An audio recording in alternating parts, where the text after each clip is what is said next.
Shalom Bapak Ibu Saudara yang terkasih dalam Tuhan Yesus Kristus. Salam sehati. Pembacaan renungan kita malam hari ini, kita belajar dari kehidupan Gideon. Judul renungan kita adalah Gideon dan Pemerasan Anggur. Ayat nats kita terambil dari kitab Hakim-Hakim pasal 6 ayat 11. Demikian bunyi firman Tuhan.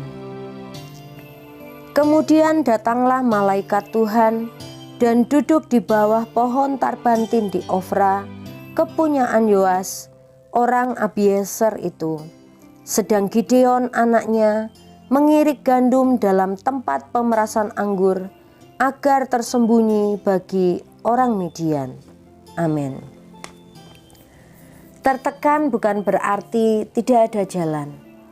Pasti ada jalan keluar bagi setiap masalah. Demikian orang bijak berkata. Paling tidak, itulah yang bisa kita lihat dari sekelumit kisah tentang Gideon. Gideon adalah anak Yoas, orang Abiezer, yang berasal dari kaum terkecil di antara suku Manasye dan yang paling muda di antara kaum keluarganya. Pada zaman Gideon, bangsa Israel berada di bawah kekuasaan orang Midian. Bagaimanapun baiknya si penguasa, tetap saja suasananya tidak akan menyenangkan hati pihak yang dikuasai.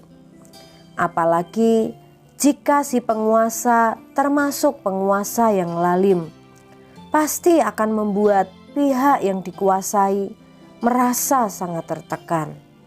Orang Midian termasuk penguasa yang lalim. Mereka tidak segan-segan menjara hasil tanah orang Israel. Oleh sebab itu, bangsa Israel pun merasa sangat tertekan. Dalam keadaan tertekan inilah, kita melihat Gideon tampil sebagai sosok yang patut diteladani karena tindakannya yang di luar nalar, tetapi tepat di dalam menanggapi situasi. Tempat pemerasan anggur adalah saksi bisu dari keteladanannya. Alkitab mencatat bahwa Gideon mengirik gandum dalam tempat pemerasan anggur.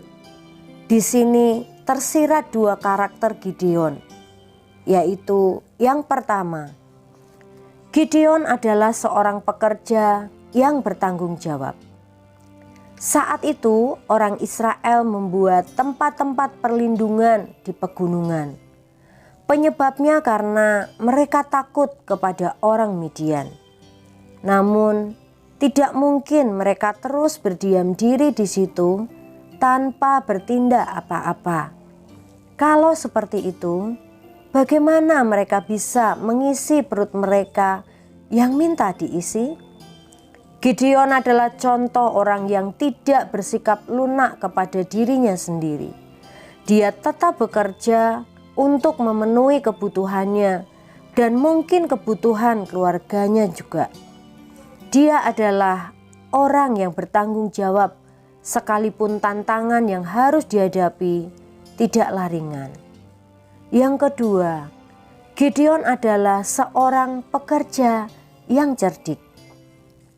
Normalnya, mengirik gandum di tempat pengirikan gandum, memeras anggur di tempat pemerasan anggur. Tetapi yang dilakukan Gideon adalah mengirik gandum di tempat pemerasan anggur. Tempat pengirikan gandum dalam kisah ini adalah tempat yang sangat terbuka dan jauh dari tempat tinggal. Sedangkan untuk pengirikan kecil bisa dilakukan di rumah. Orang Midian akan dengan mudah melihat, menyerang, dan mengalahkan orang Israel di tempat pengirikan yang terbuka. Sedangkan tempat pemerasan anggur berada di sekitar kebun anggur. Orang yang ada di situ tidak terlihat dengan jelas oleh orang lain yang jaraknya jauh. Maka bisa dikatakan tindakan Gideon mengirik gandum di tempat pemerasan anggur ini menunjukkan kecerdikannya. Sikap bertanggung jawab dan kecerdikan Gideon harus kita teladani. Tekanan tidak boleh membuat kita menjadi lemah sehingga kita tidak bisa hidup bertanggung jawab.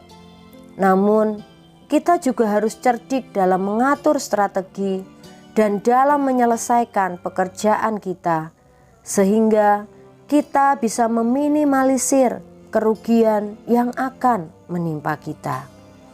Kecerdikan membawa kita pada kemenangan, kecerobohan membawa kita kepada kehancuran.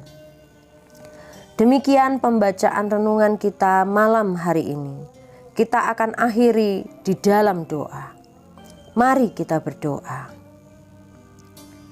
Bapa, berikan kepada kami hikmat dan kekuatan untuk menjalani kehidupan ini, sehingga kami bisa tetap bertahan menghadapi tekanan yang ada. Kesulitan demi kesulitan, biarlah kami melihatnya ada rencana Tuhan yang besar di balik itu semua. Tuhan, berikan kami juga hikmat untuk kami boleh menemukan hal-hal baru, hal-hal yang mampu membawa diri kami lebih maju lagi, sekalipun kami hidup di tengah situasi yang tidak memungkinkan. Terima kasih untuk kebenaran firman-Mu malam hari ini. Engkau yang menjaga kami ketika kami istirahat sepanjang malam ini. Tuhan beserta dengan kami. Hanya di dalam nama Tuhan Yesus kami sudah mengucap syukur dan berdoa. Haleluya. Amin. Tuhan Yesus memberkati Bapak, Ibu, Saudara semuanya. Salam sehati.